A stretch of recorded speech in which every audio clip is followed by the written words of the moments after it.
Tuber channel पर स्वागत करता हूं और उम्मीद करता हूं कि आपको मेरी वीडियोस अच्छी लगी होगी, क्योंकि पहले मैंने आपकी वीडियोस बनाई थी हिंदी के बारे में, उसकी आपको बताई थी व्याख्या कैसे करनी है, संदर्भ किस तरीके से लिखना है। आज मैं आपको बताने वाला हूँ हिंदी की कुछ और नई चीज़, क्या जीवन परिचय, कि आप जीवन परिचय को एग्जाम में जाकर किस तरीके से लिखेंगे, किस तरीके से आप उसे लिखने से आपको नंबर ज़्यादा मिल सकते, क्योंकि जो आपका जीवन परिचय है वो आपके लिए मोस्ट इंपॉर्टेंट है। 5 नंबर का जीवन परिचय होता है गद्य का और 5 होता है पद का।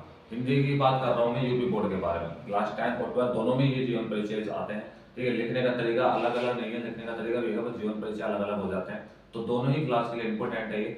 जैसे कि आप एग्जाम में जाते हैं हिंदी के एग्जाम में, अगर आप वहाँ पे थोड़ा सा शो ऑफ नहीं करते, ज़्यादा शो ऑफ नहीं करना, लेकिन थोड़ा बहुत अगर आप दिखा देते हो कि ठीक है मुझे इस तरीके से आता है, हेडिंग वगैरह डाल देते हो, तो आपको एग्जाम में अच्छे नंबर दे सकते हैं। ठीक है, तो आज मैं बात करने वाला हूँ हिंदी के जीवन परिचय के बारे में। इससे पहले जो मैंने बात करी थी वो करी थी व्याख्या के बारे में, संदर्भ के बारे में। वो वीडियो अगर आपने नहीं देखी तो आप उस वीडियो को एक बार जाकर देख लें, क्योंकि वो भी आपके लिए बहुत इंपॉर्टेंट है। तो आइए आज शुरुआत करते हैं बहुत जल्दी।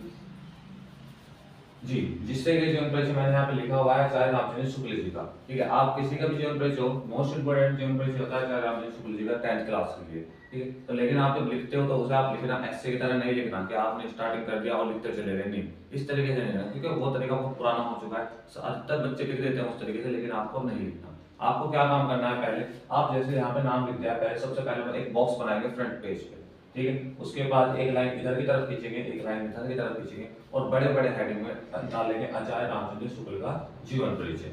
इसके बाद उसमें क्या करेंगे, नाम लिखा आचार्य रामचंद्र शुक्ल, इसके बाद उनका जन्म सन कि कहाँ पर कब उनका जन्म हुआ, तो जन्म हुआ था सन 1884 ईस्वी में, और जन्म स्थान क्या है, बस्ती जिले के अकोला नामक ग्राम में। इससे क्या होगा, जब आप एग्जामिनर आपकी को चेक करेंगे तो वो देखेंगे कि हाँ इसका मतलब बच्चे को पता है कि उसने क्या लिखा, वो अंदर क्या लिखने वाला है, इसका मतलब उसे जानकारी है, और इसलिए आपके नंबर बहुत ज्यादा आने की उम्मीद हो जाती है। इसके बाद उनका जन्म स्थान हो गया बस्ती जिले का ग्राम में। फिर उनके पिताजी का नाम चंद्रभाई शुक्ल, अगर आपको माता जी का नाम भी पता है तो माता जी का नाम भी मेंशन कीजिए, वरना पिताजी का नाम मेंशन कर दीजिए। फिर उनकी शिक्षा, इनकी शिक्षा इंटरमीडिएट तक ही हुई थी, इंटरमीडिएट के बाद इनकी परीक्षा बीच में छूट गई थी, तो मैंने इंटरमीडिएट तक ही लिखा है। अगर किसी ने ज्यादा पढ़ाई कर रखी तो आप उसकी वहां तक की शिक्षा लिख सकते हैं।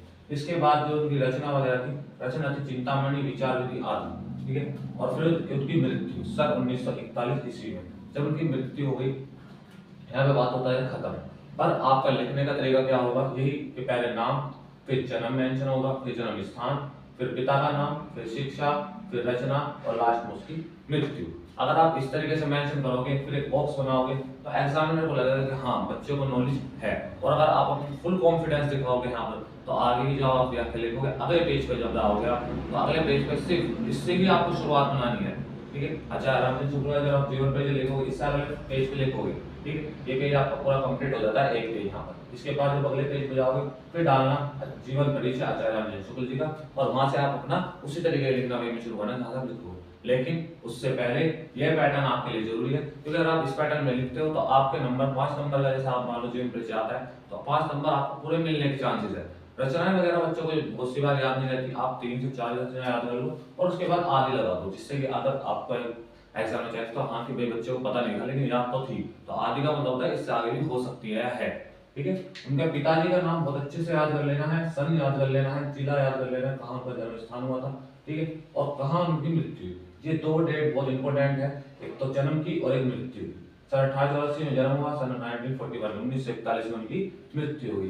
तो आज मैं आपको ये बताना आया था कि जब भी आप लिखोगे, चाहे वो गद्य का जीवन परिचय हो, चाहे वो पद का जीवन परिचय हो, और क्लास 10 और 12 दोनों के लिए जीवन परिचय होते हैं, क्योंकि चाहे आप क्लास 10 की बात कर लो चाहे क्लास 12 की बात कर लो, हिंदी में जीवन परिचय आते ही आते हैं, बहुत इंपॉर्टेंट होते हैं। मैंने पहले व्याख्या के बारे में बताया था, व्याख्या का संदर्भ भी बताया था कि आपको संदर्भ किस तरीके से लिखना है, तो आप इस पर थोड़ा ज्यादा मेहनत करो, क्योंकि आपके पास टाइम बहुत कम बच गया। अगर आप इतनी ज्यादा लाइव प्रोसेस मतलब जल्दी खींचोगे नहीं तो कोर्स होगा नहीं, क्योंकि इसके बाद आपकी छुट्टी भी इतनी एग्जामों में नहीं है, आपकी छुट्टी है और भी एग्जाम में और भी एग्जाम पे टॉपिक बनाने हैं, तो आपको याद और भी करना है, तैयारी भी करनी है। तो आप अच्छे से इन चीजों को देख लो, स्क्रीनशॉट ले लो